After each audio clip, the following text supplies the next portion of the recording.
What's going on, everybody? Mortem here, this time bringing you a look at The Axis Unseen, a heavy metal horror game as it describes itself, but one I've had my eye on for a fair bit of time. You see, several months back, NoClip, a video game documentary channel, put out a video on this specific title, which gave a whole bunch of information on it, as you might imagine, which is where I first learned about it. But this game is effectively a passion project from Nate Perkypile, who had previously worked for Bethesda for about 20 or so years, having been involved in everything from Fallout 3, Fallout 4, Skyrim, Fallout 76, Starfield, and the list goes on. But he gave that up to work for himself, making this game all by himself. Now, what I'm showing you here is actually a demo that is currently available on Steam ahead of the game's release on October 22nd. And again, just given the backstory and everything, I knew I wanted to check this out when I got a chance, so here we are. Now, The Axis Unseen puts us in the role of an unnamed hunter, simply trying to survive in a bizarre world full of nightmarish monsters as we go around collecting their energy to upgrade ourselves, but also, through environmental storytelling, uncover what it is that happened here. But in order to do that, there's, of course, a bunch of systems you need to get acquainted with first, which is where the game's tutorial comes in naturally, which is actually set to a heavy metal song that runs you through the basics in time with that. But the gist of it is that this is essentially a hunting game where you have to worry about things like stealth, the direction of the wind blowing your scent into these nightmarish creatures, the sounds you make, etc. So walking on dirt is quieter than walking upon the rocks. Later on, you'll start getting different arrow types and everything that are used to take down specific types of these creatures before even getting some powers later on. And that's sort of the core gameplay loop, really. But the catch of that, and how it is mixed up a little bit, is by the fact that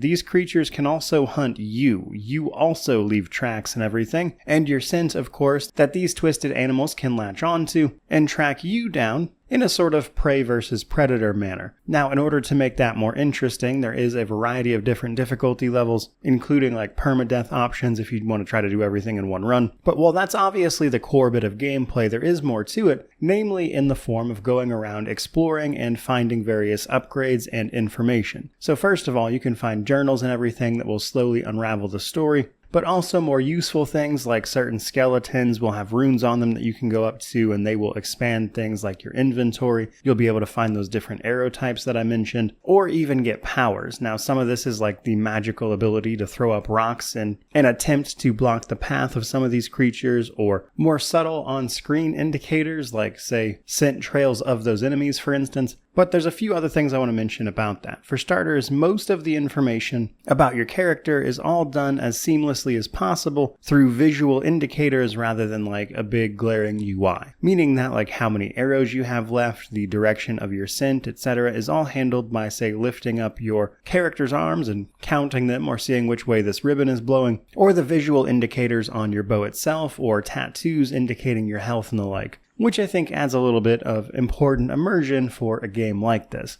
Now, as you kill these creatures, you will be absorbing their energy, which effectively acts like experience, which you can take back to a sort of hub area. This hub area is going to allow you to level up one of 5 elements or stats, which will do things like cause you to deal more damage, be able to pull your bow back for longer, be able to sneak and produce less noise, have stronger magic, etc. So there is a fair bit of progression involved here, both in terms of the story and what you're finding, but also in terms of what your character is capable of doing and how good they are at those things. Now, another thing I liked about this hub, though, is that it is actually also a collection of sorts for the things you've uncovered so far, including journal entries on things like your powers and items found, which you can activate by simply walking up to them in this hub and clicking on the associated button to then bring it up in your journal. Which again, I thought just added a nice little layer of immersion. But I think that's more than enough to give you an idea of what this game is and how it plays and everything. And while there are parts of it that are absolutely clear that it is not a AAA production, I'm still really impressed all of this was done by one person, which is why I wanted to cover it on the channel, at least in some capacity. But that, I think, is pretty much everything for this particular video, so I certainly hope you enjoyed it, found it informative, maybe it put this game on your radar if you hadn't heard of it before. But in either of those events, I'd love to know what you think about it down in the comment section below, which naturally means to like, comment, subscribe, all that YouTube jazz. But regardless of any of that, truly, just thank you so much for watching. I really do appreciate it. May you wander in wisdom and have an amazing day.